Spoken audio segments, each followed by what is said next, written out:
एकदमै खुसी लागेको छ। म पहिलोपटक मेरो पहिलोपटक त होइन, योभन्दा पहिला पनि संविधान सभाको निर्वाचन यही हाम्रो मैतीदेवीकै मतदान केन्द्रमा मैले नेपाली कङ्ग्रेस पार्टी सुप्रभा घिमिरेलाई मतदान गरेको छु।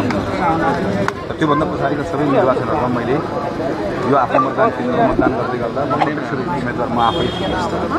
अहिले मैले आफ्नो मत आज साँझ मेरो लागि गणना हुँदैन, यो मेरो लागि नयाँ एउटा अनुभव भयो। तर मलाई के कुरामा खुसी लागेको छ भने जसरी मलाई यो ठाउँमा एउटा युवा हुँदै गर्दाखेरि यहाँका मेरा अभिभावकहरूले, यहाँको मेरो साथीभाइहरूले बडो मायाका साथ मलाई एउटा काम गर्ने जिम्मेवारी दिनुभयो। आज मैले अलि माथिल्लो उमेरमा गइसके पछाडि मैले त्यो बेलाको मेरै उमेरको सक्रिय आज यहाँ मेरो मताधिकार प्रयोग गरेँ। हिजो मैले काम गर्ने जिम्मेवारी पाएको जस्तै जिम्मेवारीमा पुग्ने गरी एउटा त्यो अधिकार प्रयोग गर्न पाउँदै गर्दा मलाई खुसी लाग्यो। मैले बाटोमा आउँदै गर्दाखेरि थाहा पाएको र त्यहाँ स्थानीय साथीहरूसँग कुराकानी गरेँ।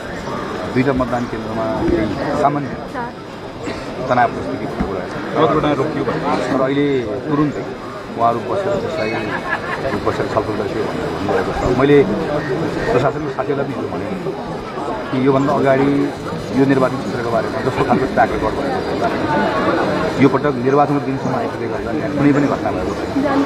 सबैजनाले भन्नुभएको छ पहिलोपटक तपाईँ यहाँ आइसकेको छ, एकदमै सभ्य ढङ्गले कहीँ कुनै घरको घटना प्रोभोक गर्ने कोसिस नभएको, बेला बेला प्रोभोक गर्ने कोसिस गर्नु, तर मैले त्यो प्रोभोक गर्ने कुराहरूलाई त्यसलाई हुनु हुँदैन प्रोभोक हामीहरू जीवनमा त्यसलाई राखेर आज पनि म त्यो हुन दिन्छु।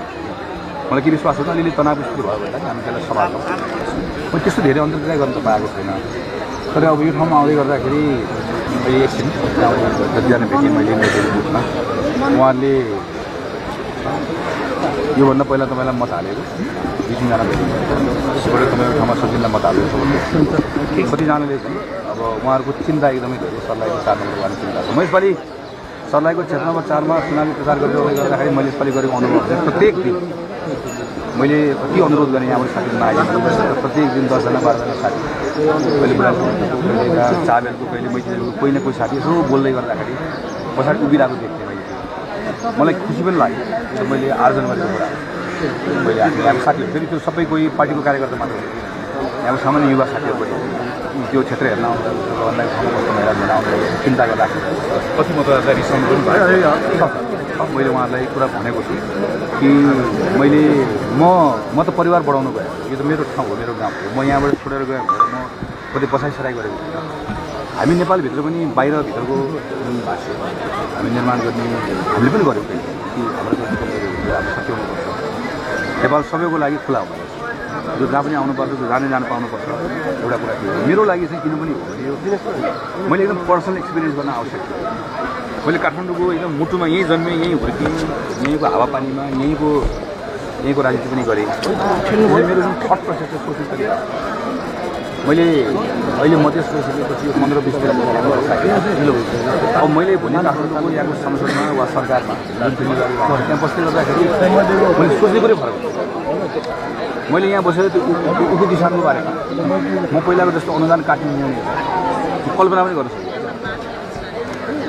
मैले त्यो सिमानामा त्यहाँभित्र चाहिँ पारिबाट मल ल्याउने मान्छेहरू बल प्रयोग गर्नुपर्छ कल्पना पनि गर्न सक्छु।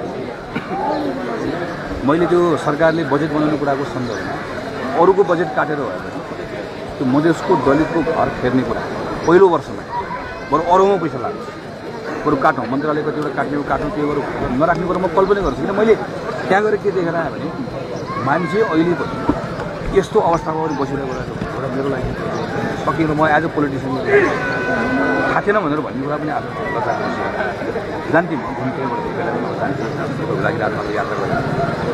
तर त्यतिखेर त्यसलाई त बाहिरबाट एउटा त बस्तीमा गयो हेरियो बस्यो। त्यसैले मलाई म चाहिँ के लाग्छ सर्लाही क्षेत्र नम्बर 4ले मलाई राजनीतिक पूर्णता जस्तो सचिनको उमेरमा म यहाँ गर्दै गर्दाखेरि मेरो देश सोच्ने तरिका थियो। सचिनलाई अहिले सचिन यहाँबाट सिक्छ उसले, मैले पनि यहाँबाट सिकेँ, मैले धेरै कुराहरू।